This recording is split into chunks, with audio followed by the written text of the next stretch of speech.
Receita de paz. Ora com mais confiança em Deus. Trabalha um tanto mais. Serve com mais alegria. Age mais caridosamente.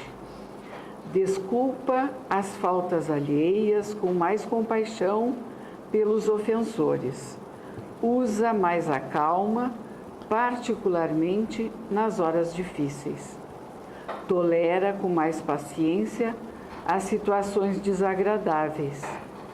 Coloca mais gentileza no trato pessoal. Emprega mais serenidade na travessia de qualquer provação e assim, com a bênção de Deus, encontrarás mais segurança e paz nas estradas do tempo, garantindo-te o êxito preciso nos deveres de cada dia, a caminho da vida maior. Agora, então, o estudo desta tarde será feito pelo nosso colega Luiz Paulo.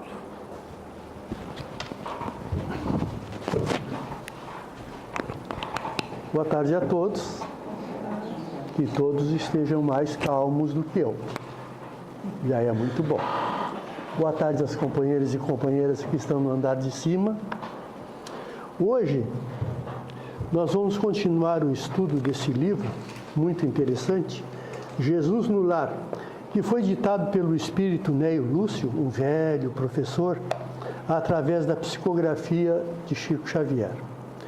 Nesse livro é estudado, lá nos tempos de Jesus, quando ele começou a instituir o Evangelho no lar.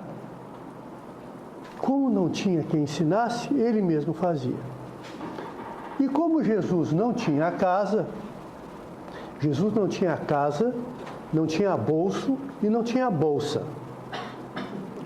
Ele ficava na casa dos outros. Então ele se alojou na casa de Simão Pedro e lá faziam reuniões domésticas onde se congregava a família de Simão Pedro e a família de amigos, Mateus, todos iam lá para discutir os assuntos da espiritualidade.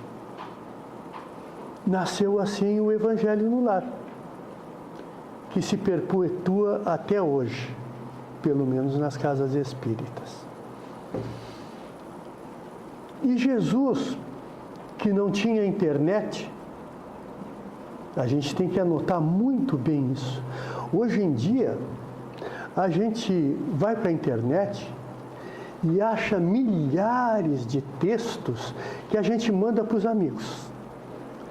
Cada texto desse sempre se refere a uma criatura. É endereçado individualmente, né? Nós lemos, alguns nós respondemos, outros não. Porque nós preferimos participar do método adotado por Jesus. E qual foi esse? Como homem de grande sabedoria, ele tinha consciência de que tudo que ele falasse ou dissesse, ou insinuasse, ou sugerisse, não poderia jamais ser dirigido a um indivíduo apenas. Ele tinha que se dirigir a uma coletividade. Não só por um tempo restrito e passageiro, mas para todo o tempo. Por isso, o ensinamento dele já dura 2018 anos. Então, estando Jesus lá na casa de Simão Pedro, filando pousada, e reunido com os amigos discutindo o Evangelho.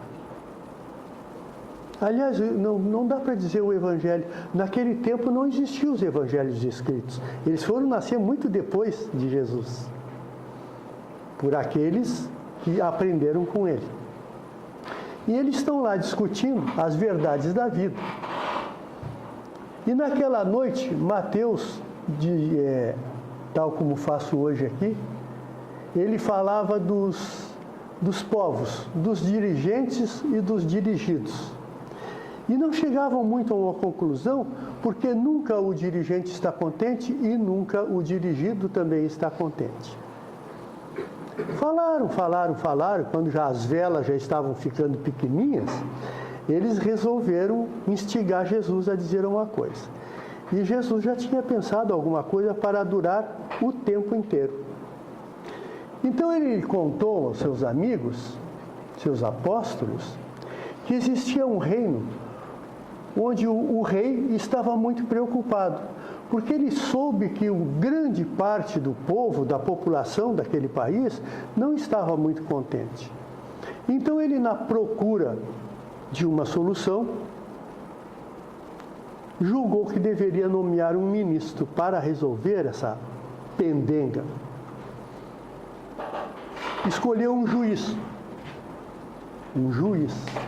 achando que o juiz ia resolver o problema do povo e dos descontentes.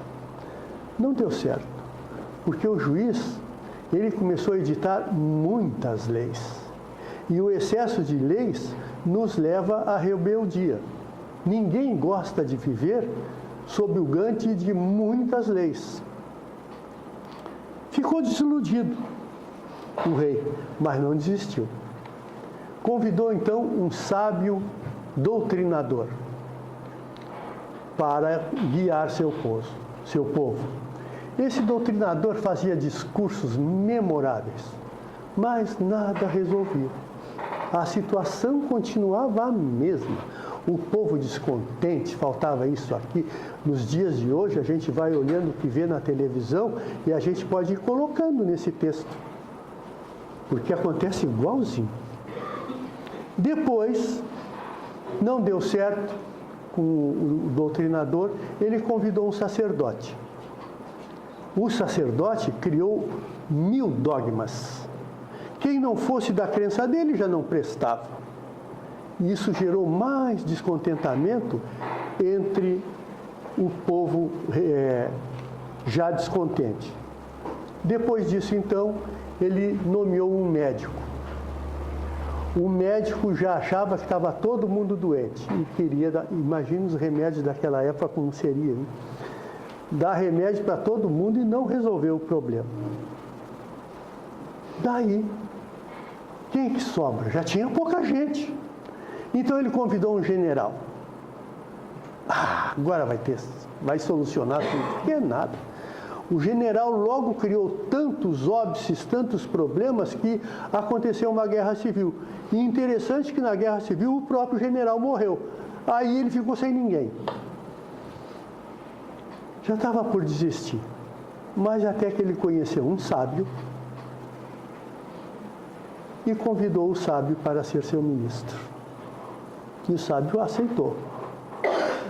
Primeira coisa que ele fez foi ir até o povo. Ele foi até o povo, conversou, viu de todas as dificuldades, das carências, das pretensões do povo e começou uma a uma sanar essas dificuldades. Tipo coisas que a gente não vê quase hoje. Deu segurança para quem precisava dela, deu escola para quem precisava de escola, deu alimento, deu emprego para quem precisava disso para viver. E aí o reino passou a viver em plena harmonia.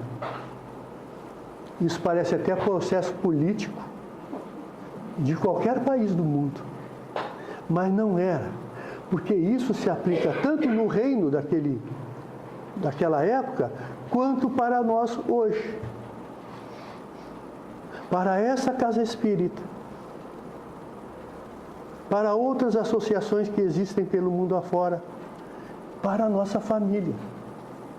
Porque nas nossas famílias nós encontramos militares, encontramos juízes, encontramos sacerdotes que agem da forma que eles julgam melhor, mas não da forma que possa resolver o problema da sua própria casa.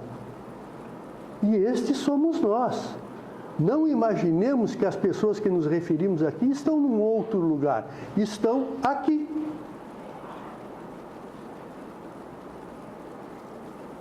Eu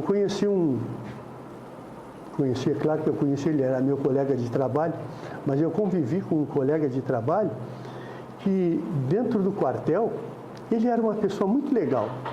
Ele gostava de contar anedota, ele brincava, jogava bola. Mas dentro da casa dele, ele era um militar. Não admitia que seus filhos respondessem nada a ele. Não admitia que um dos seus filhos, ou a mulher, chegasse atrasado à mesa quando ele já estivesse sentado. Então a família dele, na verdade, vivia um caos. Os filhos alegavam que não gostavam do pai. E eu imagino por quê.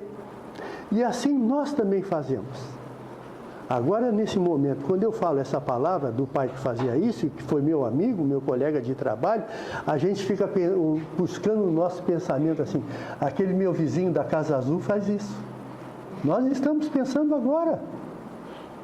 O outro está pensando, o meu cunhado é bem esse tipo, é um déspota em casa. Coitado daquelas crianças como sofrem. Nós fazemos assim. E, via de regra, não nos olhamos no espelho. Porque grande parte das vezes, nós somos essas criaturas também, que fazemos esse tipo de coisa. E precisamos de alguém que nos ajude a solucionar essa problemática que nós arrastamos. Dentro da casa espírita, que parece, ou deveria, ser tudo muito legal.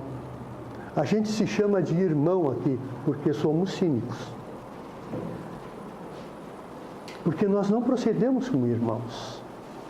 Quando a direção da casa, por exemplo, toma uma atitude que não contenta a todos, as pessoas que sofreram esta ação, ao invés de achar uma maneira de colaborar para solucionar o problema, criticam. É verdade. O dirigente, então, fica aborrecido e aí ele impõe. E aí se quebra a harmonia. Isso dentro de uma casa espírita é terrível. Só quem é dirigente espírita para saber o quanto isso é terrível. Pois é, casinha espírita esculhambada essa, não? Pensamos nós. E a nossa casa? Será que não está vivendo a mesma coisa? Mulher, vou comprar uma televisão que está de promoção no Magazine Luiza. Ela nem titubeia. Se ela acha que a televisão está boa, você vai comprar nada, tia quieta, rapaz, vai tomar teu cafezinho e ficar aí quieto. E aí o filho quer a televisão, porque é nova, tem Netflix, tem todo esse tipo de coisa. E a desarmonia está instalada na casa. E o dirigente não tem postura para consertar. E então ele exige mais. Então, uma lição de 2000 anos atrás. Na casa de Simão Pedro. Todo mundo já tinha afilado a janta lá. Todo mundo foi para lá, ninguém levou nada. Comeram de graça e depois ficam estudando. De lá até aqui, essa história de Jesus está presente em cada um de nós. Nas nossas mentes e nos nossos corações. Então, o que nós precisamos? O que nós devemos fazer? Mudar as nossas atitudes. No meio espírita, chama-se isso reforma íntima.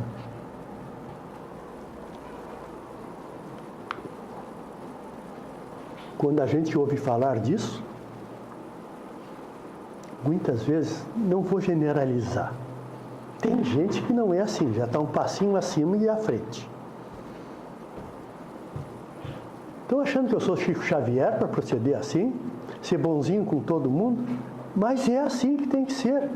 Nós devemos ser bonzinhos com todo mundo.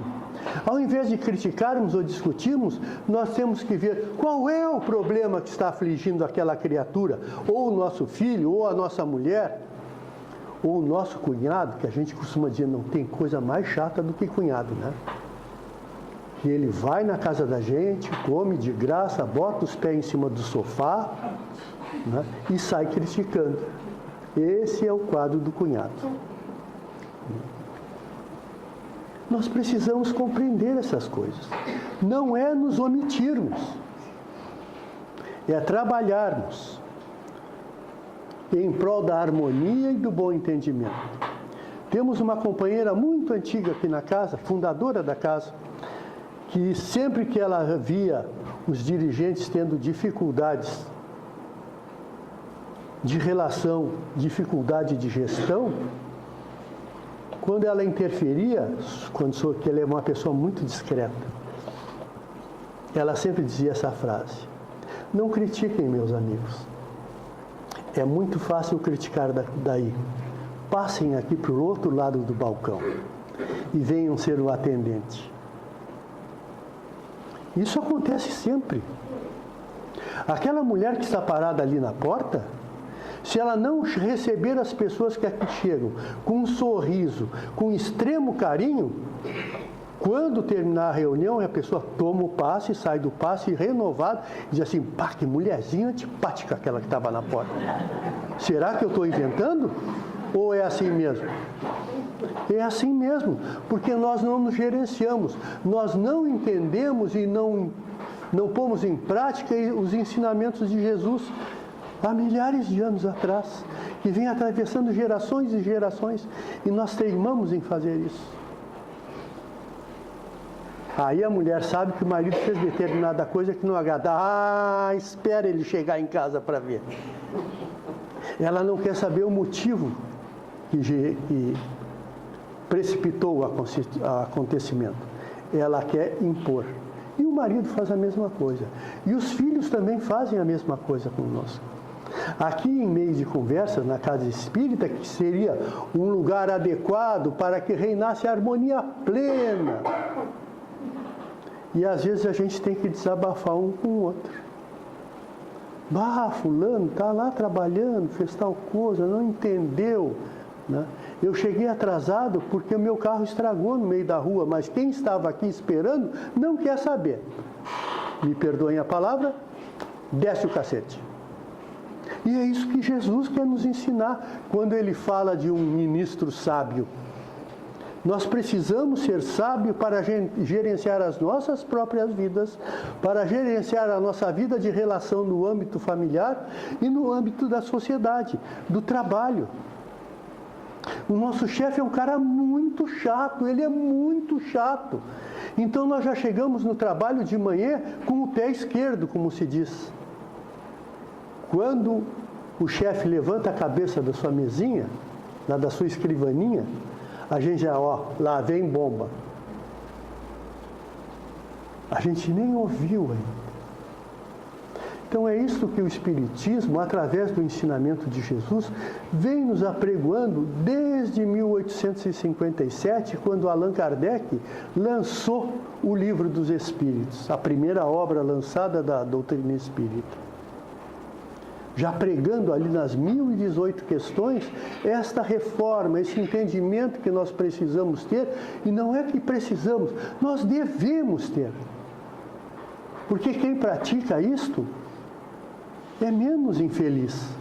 É feliz totalmente? Não, não é feliz totalmente. Mas ele é menos infeliz. Mas nós somos teimosos ainda. E me perdoem novamente a palavra, somos burros o suficiente para não praticarmos esse tipo de coisa. Ah, como é difícil para nós, por exemplo, pedir desculpas com um filho, quando a gente tomou uma iniciativa inadequada com referência ao nosso filho.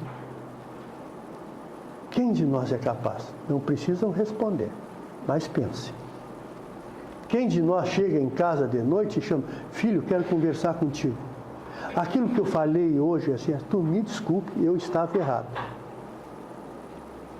Nós não fazemos isso, porque o líder da casa é o chefe, e o chefe sempre está certo. E se ele estiver errado, é por culpa do filho.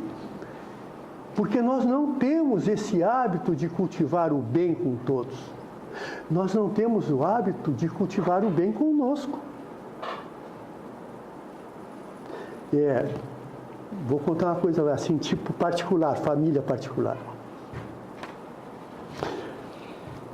Eu passo por uma dieta atualmente muito rigorosa, dado ao diabetes que eu tenho, que é muito acentuado. Neste domingo, para não ir muito longe, nesse domingo, aconteceu um almoço em honra às mães, em que cada qual leva a sua própria comida. E lá a gente divide. Eu pego da comida da Maria Lúcia, a Maria Lúcia pega da Lucia e assim por diante. É muito legal.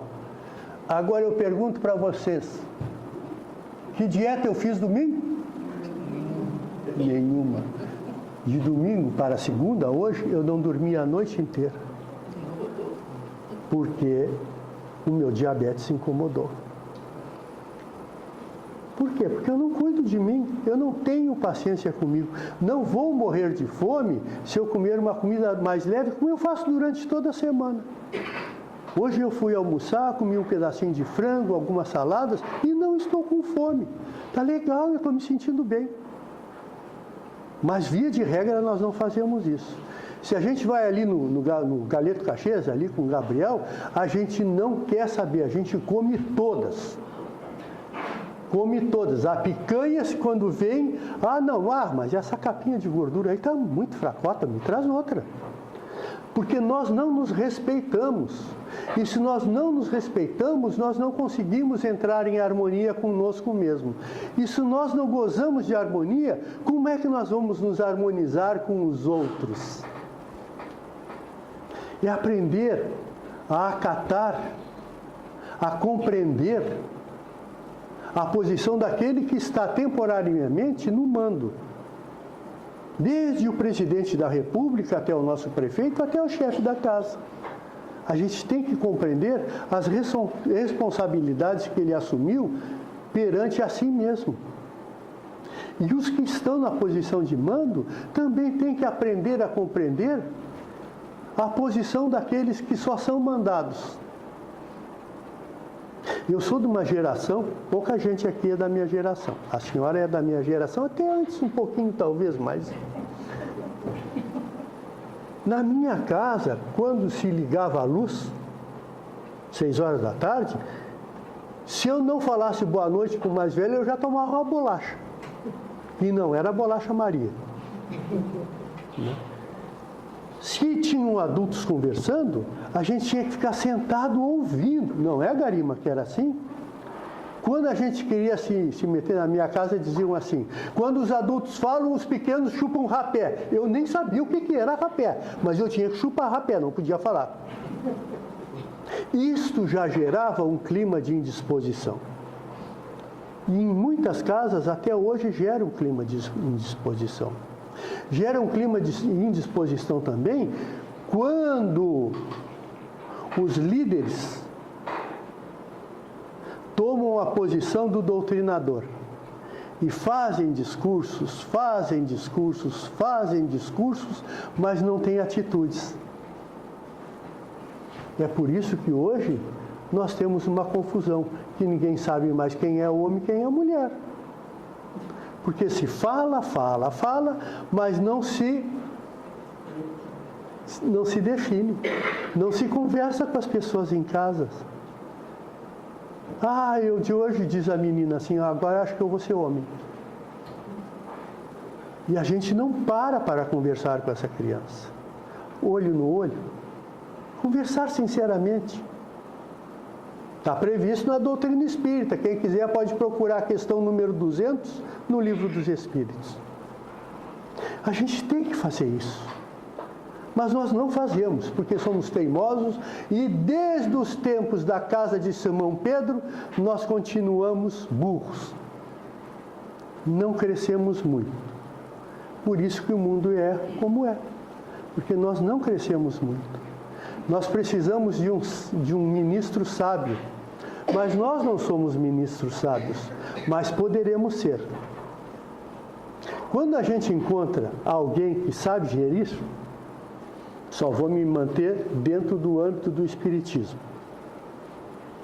Aí a gente ouve aqui, estava o programa da nossa diretora Carla, que bota aqueles programinha bom aqui, a gente ouve a voz do Chico Xavier tão doce, falando só coisas boas. Aquele homem não falou nunca uma palavra contra alguém ou em oposição a alguma coisa. Ele sempre avaliava por quê. Mas ele fez tudo isso e morreu. Todos nós vamos morrer. Minha frase predileta. Todos nós vamos morrer. Não se iludam. Todos nós que estamos aqui vamos morrer. Mais dia, menos dia. Talvez seja daqui a pouco, na saída ali. Mas vamos morrer. E todos nós vamos ficar frente a frente com a lei divina. E aí, quando nos perguntarem, o que fizeste para te melhorar? Nada. Numa dessas inquisições, assim, foram 3 espíritos. Um político, um empresário e um agricultor. E aí o espírito que fazia o questionamento pergunta para o político: o que fizesse? Eu fiz discursos memoráveis. Quando eu discursava, ninguém fazia barulho.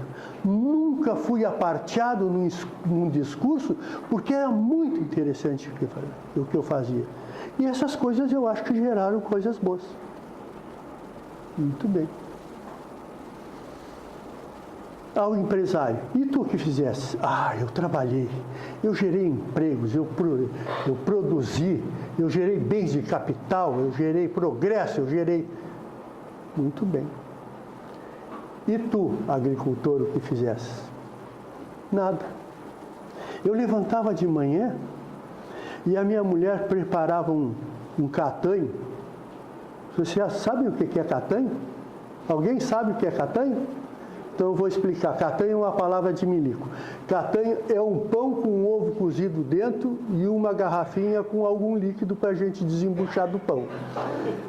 Então, eu preparava meu catanho e saía para a lavoura. Eu plantava batatas. Então eu atrelava o boi no arado e arava a manhã toda. Quando o sol estava a pino, eu me sentava à sombra de uma árvore e comia meu catanho. Descansava um pouquinho e voltava para a lavoura e continuava lavrando e plantando batatas. Quando anoitecia o dia, eu voltava para casa. Aí eu comia uma comidinha quente que a minha mulher tinha feito. E as batatas? As batatas a gente botava depois na carroça, levava para a cidade e vendia a preço barato para a população, porque o pessoal que compra em feira não tem muito dinheiro. Aí diz o espírito inquiridor: passa para aqui, tu vai conseguir falar com o chefe porque tu fez a tua parte. Então não é sermos ricos, não é sermos militares, não é sermos doutrinadores, nem sacerdotes. É sermos gente. Se nós conseguirmos um dia ser um pouquinho, nós poderemos ter um destino que nem nos conta um espírito da ascensão de Chico Xavier. Ele disse assim, quando Chico Xavier morreu, lá quando o Brasil foi campeão do mundo, assim, e o que aconteceu com a alma dele? O espírito disse assim, não sei, porque... E passou direto. Né? Que bom se nós pudéssemos passar direto. Vocês já imaginaram? Se aqui do nosso lado a gente tem coisa boa para viver, imaginem lá onde está o Chico agora. Mas para isso, precisa o esforço de cada um de nós. Não adianta esconder na bolsa. Não adianta esconder no bolso. É por isso que Jesus não tinha bolso nem bolso, porque ele não escondia nada. Ele só nos ensinava, mas nós escondemos. Nós botamos senha no nosso celular, que é para nossa mulher não ver o que está escrito lá. Nós fazemos isso, nós somos muito mesquinhos, mas temos oportunidade de melhorar. Temos oportunidade de reconduzir as nossas vidas. O caminho é muito fácil. Basta pegar um livro como este, ler, compreender o texto e aplicar. Não requer dinheiro, não requer prática, nem tampouco habilidade. Só requer vontade. Nos diz Kardec, na segunda parte do Livro dos Médiuns. Só precisamos de vontade. Que bom seria que quando eu morresse, porque eu vou morrer igualzinho a vocês, Talvez antes.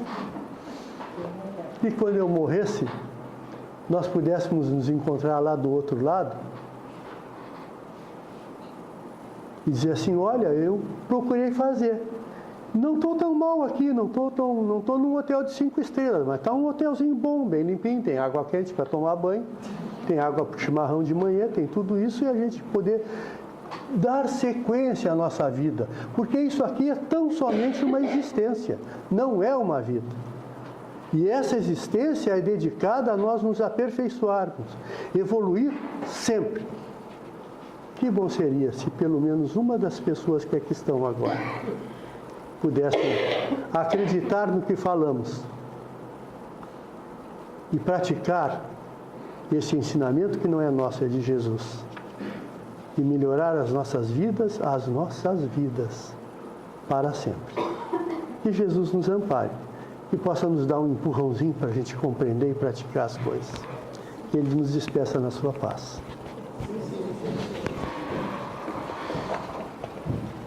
Agora então, vamos fazer uma prece por todos os nomes que nós colocamos ali nas caixinhas. E aqueles que não colocaram, vamos só lembrar que vão ser atendidos, vão receber da mesma maneira a nossa prece.